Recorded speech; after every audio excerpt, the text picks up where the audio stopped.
Bem, hoje temos um tema interessantíssimo, muito lindo. Eu estava me edificando sozinho, lá no meu quarto, aqui, enquanto eu tomava as notas. Se chama A Lei da Fé. E para isso vamos começar em Romanos, capítulo 3, verso 21. E depois darei outras instruções de outros versos nesse mesmo capítulo. Romanos capítulo 3, verso 21. Capítulo 3, verso 21 diz: mas agora, estamos falando de 2000 anos atrás, quando Paulo expõe, mas agora a parte da lei, diga, a parte da lei. Não pode ser com a lei de Moisés. Se mete a lei de Moisés, se mete o velho pacto, então a outra lei que vamos falar não vai funcionar. Não pode mesclar com nada. Diz, mas agora a parte da lei se manifestou a justiça de Deus, que foi testificada pela lei, pela própria lei e pelos profetas. É uma lei que se chama a lei da fé. Não é a lei de Moisés. Diga, não é a lei de Moisés.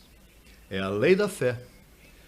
Mas a mesma lei dá testemunho de que essa era a lei melhor, que viria a lei da fé. Vamos ver agora de que lei está falando. Vamos ver os versos 27 ao 31, detidamente, leia com calma, estude, tome suas notas, escreva. Diz o verso 27. Onde, pois, está a jactância? Fica o quê? Por qual lei? Pela das obras, referindo-se a de Moisés, o comportamento, o bom comportamento, duro trato do corpo. Por qual lei? Não, senão pela lei da fé. Diga, a lei da fé. Essa é uma lei poderosa. Olha, há uma lei. Se eu solto esse microfone aqui agora, onde é que ele vai? Para baixo. A lei da gravidade, isso funciona. Então você tem que respeitar todas as leis. Até a cruz Moisés respeitou, e essa lei funcionou, e o homem vivia pelo que fazia. Mas um dia Deus se manifestou em um corpo chamado Jesus de Nazaré e disse: basta já com essa lei, ninguém pode cumpri-la, eu mesmo vou dar minha vida para mudar essa lei e trazer outra, a lei da fé. Olha, isso é uma lei, essa é uma lei que quando você entende e te submete a ela e é fiel a ela, ela faz por ti o que for, desde a cura de um câncer, desde o impossível de remover uma montanha de um lugar para outro. Essa é uma lei muito poderosa. E essa lei funciona contigo. Não funciona conforme o que aquele diz ou o que aquele. Depende de como você a sirva, pois ela te serve. Porque é uma lei. A lei da fé. Vamos seguir lendo. Próximo verso. Diz: concluímos, pois, que o homem é justificado por fé sem as obras de quê? Sim, porque as obras da lei já passaram. Deus pôs fim à lei. Romanos 10, 4 diz que o fim da lei é o quê? Jesus Cristo. Então, diz, isso é uma conclusão. Pois que o homem é justificado por fé sem as obras da lei. Sabe que isso incomodou muito a Tiago. Quando Tiago ouviu isso, ele dizia: não, a fé tem que ir acompanhada por obra. Mescla. Quando você mescla essas duas leis, você sai da lei da fé. Que isso foi o que aconteceu com os apóstolos. Porque Tiago disse: como vai ser que isso é só pela fé? Não, não. Também as obras contam. Não. Essa é uma conclusão. E tem que ser fiel a essa conclusão para que ela funcione. Diz, conclusão, concluímos, pois, que o homem é justificado por fé sem as obras da lei. E depois veja o que diz, que não é só para os gentios, diz: Deus é somente Deus de judeus? Não é também Deus dos gentios? Certamente também dos gentios. Porque Deus são três. Essa é outra coisa que incomodou João. João cria na Trindade. E quando Paulo dizia, Deus é um. Diga, Deus é um.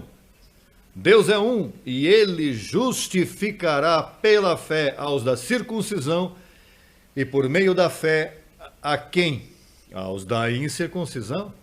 Quer dizer que judeu para participar do reino, tem que vir por fé? Tem que abandonar a lei? Deus não vai justificar a ninguém que venha por seus méritos. Sim, eu mereço o céu. Não, você não merece. A jactância fica excluída. Por isso, eu e você não podemos nos amar com o amor verdadeiro. Sabe por quê? Porque aqui ninguém nos qualifica, ninguém se qualifica. Aqui, por obras, ninguém é bom. Haverá alguém bom aqui? Quem se atreverá a levantar a mão e dizer, eu sou melhor que tu? Por quê? Porque a lei da fé excluiu a jactância para que ninguém se jacte.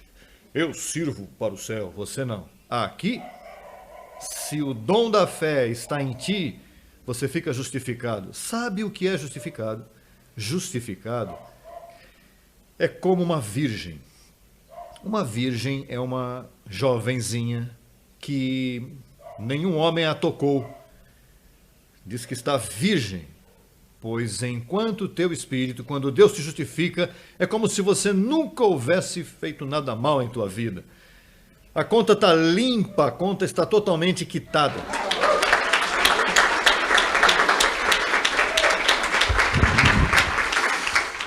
Sabe o mal que eu me portei um tempo em saber? Quem acusará os escolhidos de Deus? Ninguém. Deus é quem? É aquele que justifica, Deus te justificou. Abençoado, abençoada, tu estás limpo diante dele, mas tens que ir pela fé. Se você honra essa lei não se pode violar. Se você a honra, ela te honrará e te fará justificado. E entras em um novo estilo de vida. Paulo disse que és uma nova criação. Sabe o que é uma nova criação? Tu és uma criação humana, pois tu sais do humanismo e entras na lei da fé, a uma nova criação, onde Deus trata contigo se tu honras sua palavra de graça. Essa é a fé que me sustenta, tranquilo, repousado, com todas essas nações que temos, que tanta viagem, tanta situação, tão logo chega esse load, tão logo chega essa... tem que fazer isso, tem que ir para lá, para cá. Um momentinho. Que isso a lei da fé se encarrega. E imediatamente tranquilo, e posso repousar, e posso dormir. Quando você cai nas preocupações dos teus filhos, porque essa situação tal, essa minha família, minha mamãe está com problema, isso és tu com 4 probleminhas, você vai se afogar num copo d'água? Não. Quanto mais você vai aprendendo esses obstáculos, a lei da fé segue crescendo em ti. Paulo disse, conforme a tua fé segue engrandecendo, você vai te crescendo, vai matando, vai desaparecendo tua humanidade e fica a nova criação clarinha aí de pé. Raba, pai!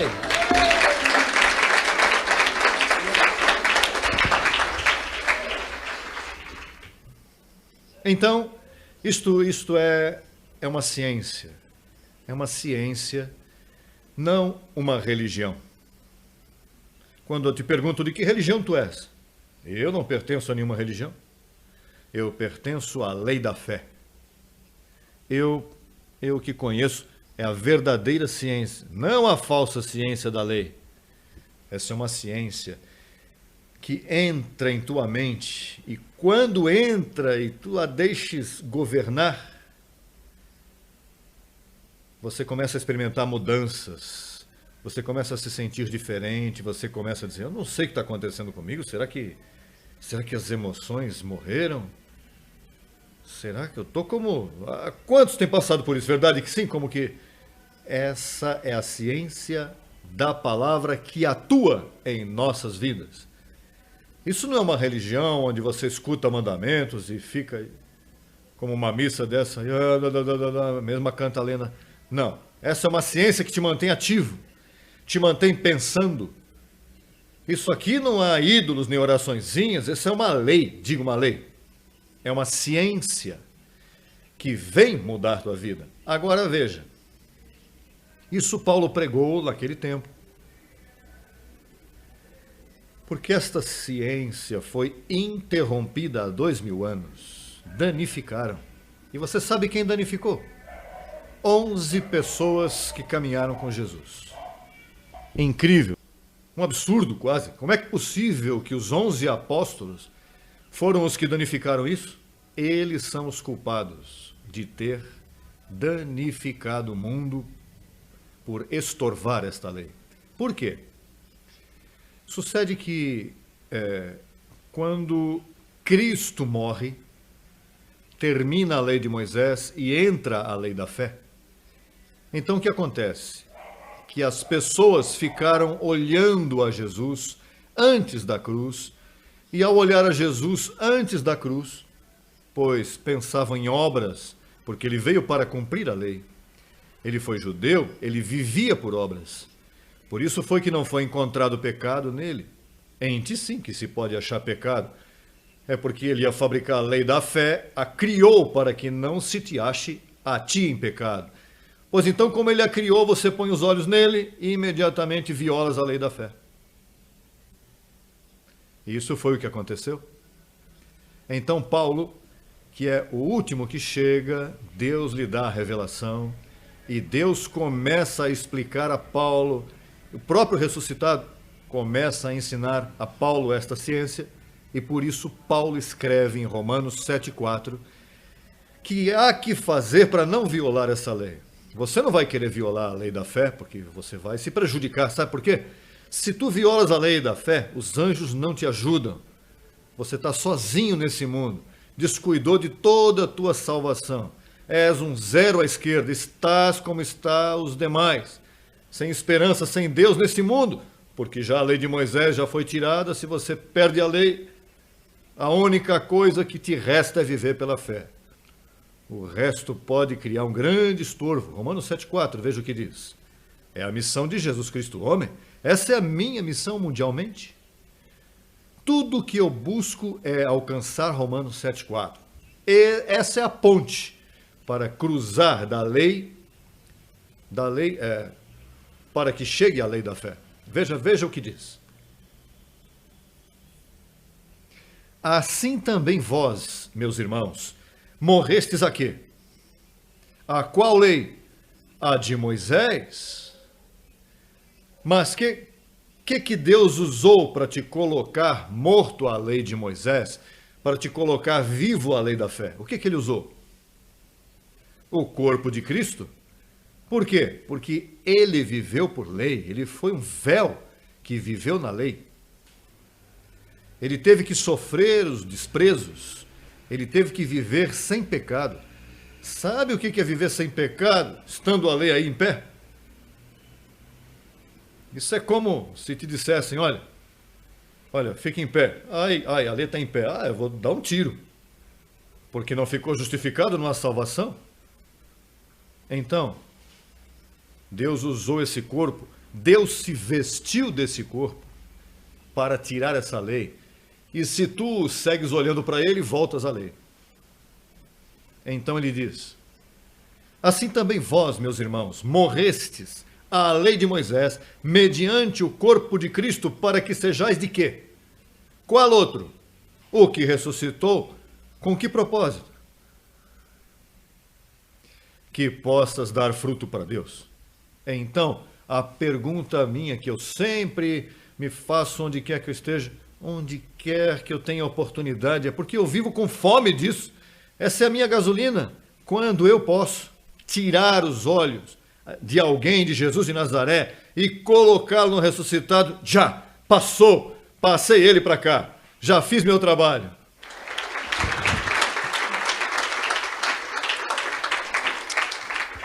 Olha, mas se torna um pouco difícil, porque as pessoas estão hipnotizadas. Por isso Paulo dizia: quem vos enfeitiçou?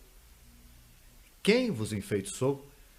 Porque as pessoas, você toca no menininho Deus, lá na Colômbia mencionam isso, menininho Deus. Cuidado, não mexa nisso. Você toca na Semana Santa, você toca na cruz,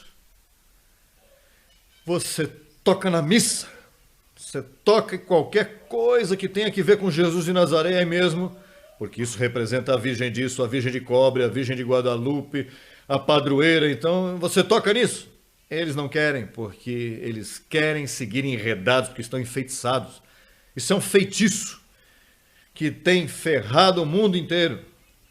O trabalho de Jesus Cristo, homem, é tirar isso do meio.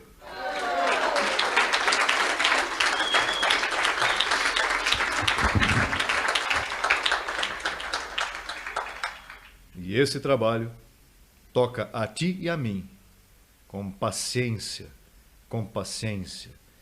para que sejais de outro. Por que do que ressuscitou? E não mesmo? Não. O que ressuscitou, o que morreu e viveu foi judeu. O que ressuscitou foi um corpo glorificado, que deixou de ser judeu, nem gentil nem judeu. Que classe de missão? E você dirá, mas isso é simples para você que entende. Para você é simples. Mas vai dizer isso para um religioso. Ai, que o que está buscando é o bem, fazer o bem. De fato, isso é um problema para Paulo tão grande que lhe tocou o brinquedinho dos apóstolos.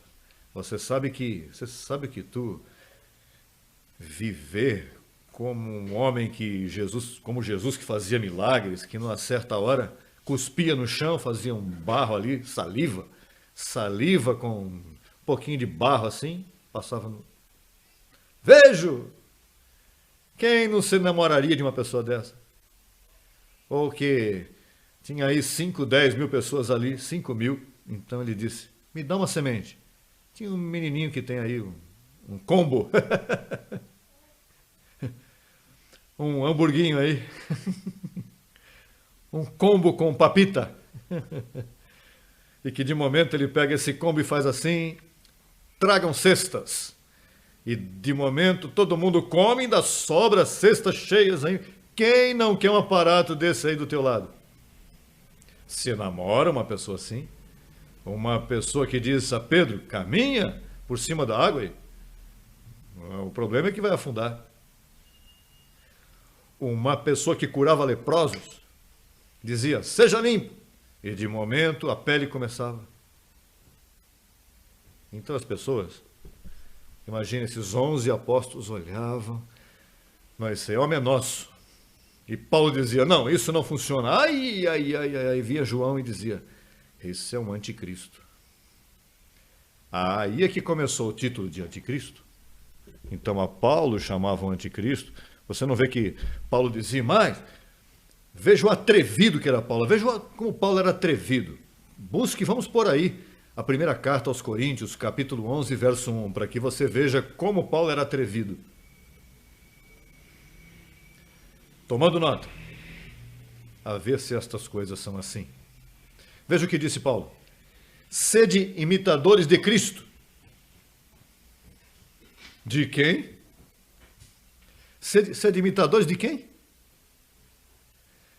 Mas você não crê que é mais fácil dizer imite a Cristo para que eu sou um ser humano com debilidade?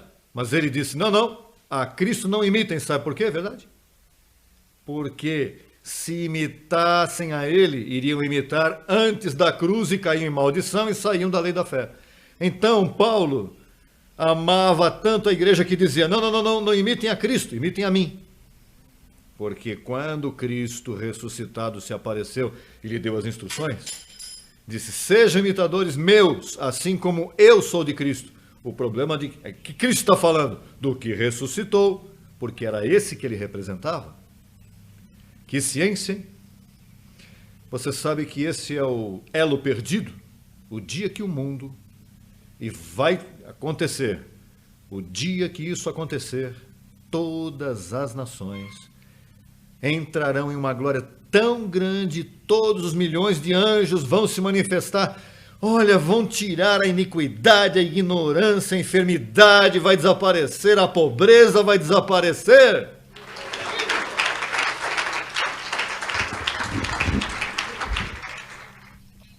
Porque o que acontece é que Deus pagou um preço muito grande. Deus se humanizou para este propósito. E então, ao violar a lei, a lei, ele te pôs uma lei que é uma ciência que funciona, te faz feliz, te cura, que faz qualquer coisa por ti. Mas então, ao olhar ao que a fabricou com seu corpo, pois invalidas tudo o que aconteceu. Tem gente que me diz, você odeia Jesus de Nazaré? Não, eu não odeio, não. Eu não odeio nem o diabo, vou odiar, imagina. Se ele tivesse vivo, eu falaria com ele para aprender. Olha, uma conversa com Satanás seria... Você não acredita que isso seria interessante? Eu faria um interview. Eu diria, Satanás, vem cá, o que foi que aconteceu contigo? Por que tu eras assim, assado? Porque ele foi uma criação de Deus e tudo que Deus cria é bom. Sabe, ele foi um bom diabo, um bom Satanás, fez seu trabalho, um homem admirável no aspecto de obediência, né? Mas isto é um trabalho de eu tenho 2000 anos contra mim, 2000 anos, que está estabelecido já. Na verdade, eu digo às pessoas que me entrevistam, em toda parte do mundo, e os demais cristãos, o que dizem de você? Eles não são cristãos. Cristão é um que está depois da cruz. E todas as religiões, mas todas, não uma, todas estão com Jesus de Nazaré. Batizam em nome de Jesus de Nazaré, oram no nome de Jesus de Nazaré.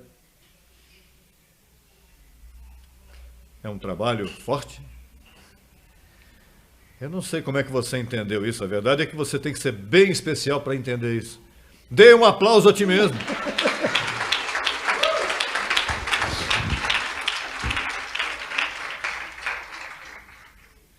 Eu entendi, porque a mente de Cristo em mim me explicou, mas eu também estava fechado também. Eu estava, imagina, eu gostaria de ter uma sandália e um vestido branco e barba e tudo para parecer minha... Imagine. Quantas vezes Jesus passa por aqui. Quem é que ia mostrar isso? Imagine. E você sabe que todos os evangélicos, católicos, de todas as religiões, estão esperando que ele volte? Estão esperando. E ele disse, vou, Pai, não me vereis mais.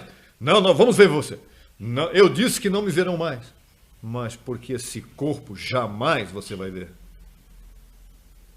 Mas esse enredo que há nas nações é esse. Vamos ver agora a primeira carta aos Coríntios, capítulo 15, verso 19. Já estamos concluindo. Se te dou mais informação, isso pode danificar aí. Tem mulheres que se danificam com tintas, imagina, com essa ciência. Você pode perder o cabelo aí. Ai, pai. 15, 19. Se nesta vida somente esperamos em Cristo, somos os mais dignos de quê? De todos os homens. Sabes como diz em inglês? Miserable. Somos os mais miseráveis. Então, não fui eu que disse, foi Paulo que disse. Eles são os miseráveis. O que a religião tem produzido? Miséria. Você não vê que isso não funciona? Lá o que funciona é, tenha boa sorte. Por isso eles dizem, olha, eles dizem, que te vá bem. Boa sorte, que te vá bem. Isso não, você não funciona com boa sorte. A você tem que ir bem. Se você está na lei da fé, se você honra a lei da fé, Deus tem que te honrar. Olha, tem enfermidade que me chega a mim que eu, com respeito, com todo respeito, eu digo. Mas quando eu digo, eu não tenho violado um ponto disso, sou débil, mas quanto à doutrina da lei da fé, eu não violei, assim que, por favor, vá e leve esta mentira passageira. E até o dia de hoje levou todas.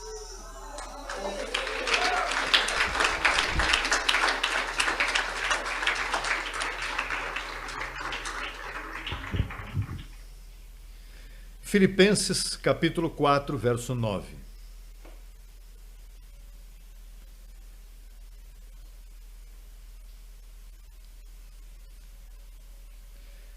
Veja como fala o apóstolo Paulo. O que aprendestes? Veja que isto começa aprendendo.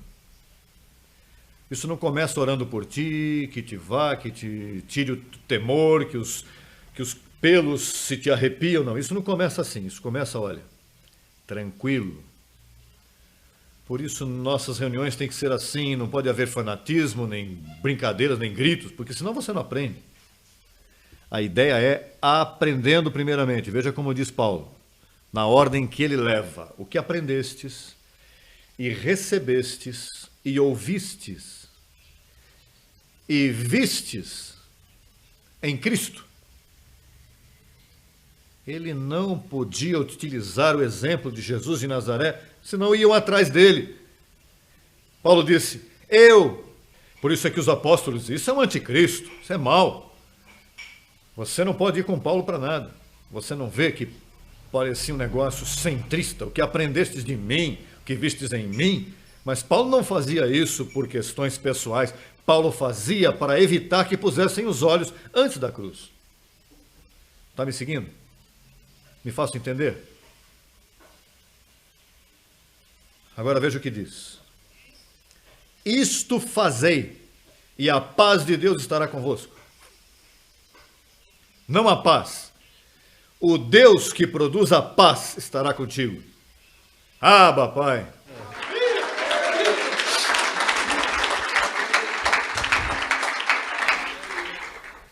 Olha, Paulo, tenho muita pena. Ele não tinha microfone, não tinha internet. Para pegar uma viagemzinha dessa, ele demorava 3 meses, quando de um avião. Olha, demorava 3 meses. E quando ia, vinham os apóstolos e diziam, cuidado com Paulo, hein? E olha, ele fazia assim com os Gálatas.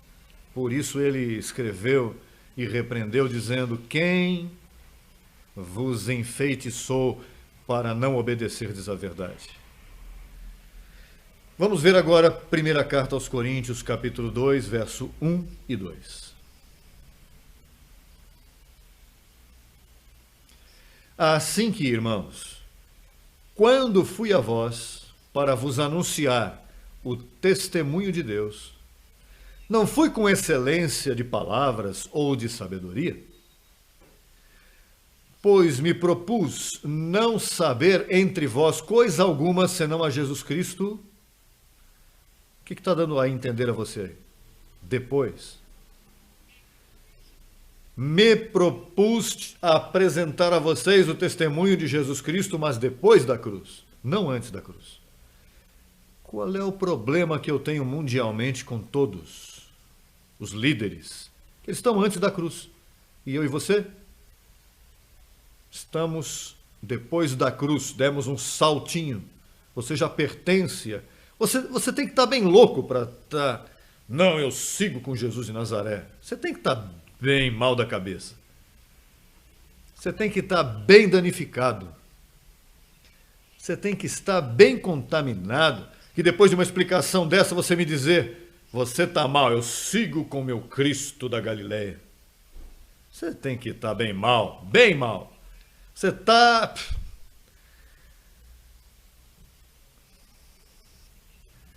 Você tem que fazer um aconselhamento.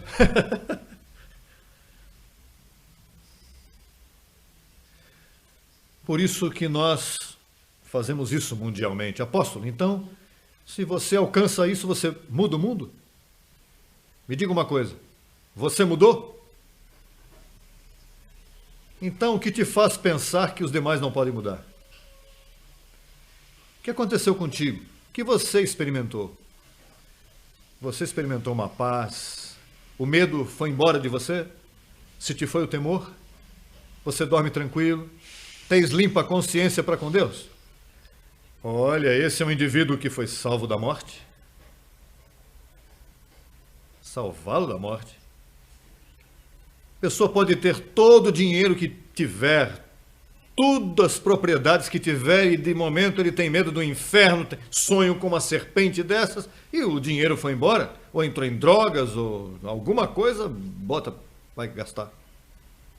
Assim que não é o dinheiro o fator, é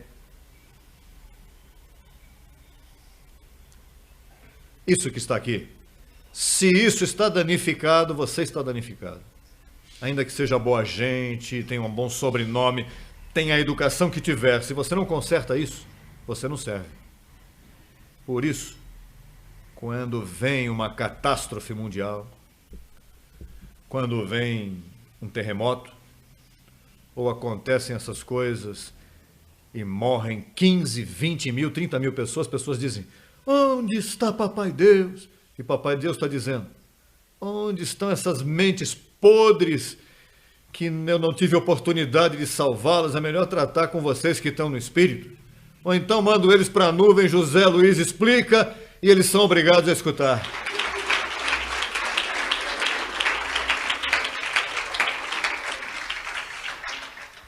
Bem, por esse trabalho, Paulo foi chamado de anticristo. Por esse trabalho.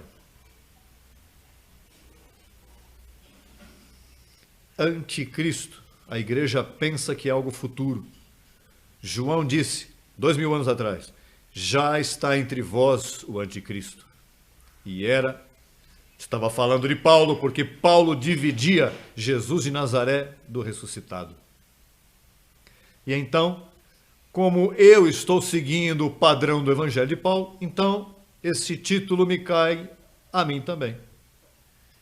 Então me chamam de anticristo e com muito orgulho, eu sou Jesus Cristo, o homem. Anticristo até. Até quê? Até a tábua, até o último. E tu te atreves a dizer, estou orgulhoso do Senhor? Sabe por quê? Porque isso te coloca na lei da fé. E nada vai tocar na lei da fé tua. E com a lei da fé, abençoado. O que há nesta terra que tu não alcances, se a lei da fé está sendo honrada por teu espírito? Tu estás completo, abençoado. Tu não és digno de lástima, por isso eu não oro por ti. Eu orar por ti, ore você. Para que eu vou orar por você se você está completo e abençoado? Tu tens anjos que te servem, você não precisa mais, papai, me ajuda. Papai diz, ajude-se você, que eu já te dei a lei da fé, já te dei o conhecimento, vá pescar você. Eu não tenho mais que pescar por você, você pesca os teus próprios peixes. Abençoado, ponha-te em pé comigo e diga a quem está ao teu lado, honro a lei da fé. Me declaro, não terminei, me declaro são, me declaro próspero, me declaro abençoado com toda a bênção. Vamos cantar, grupo de música.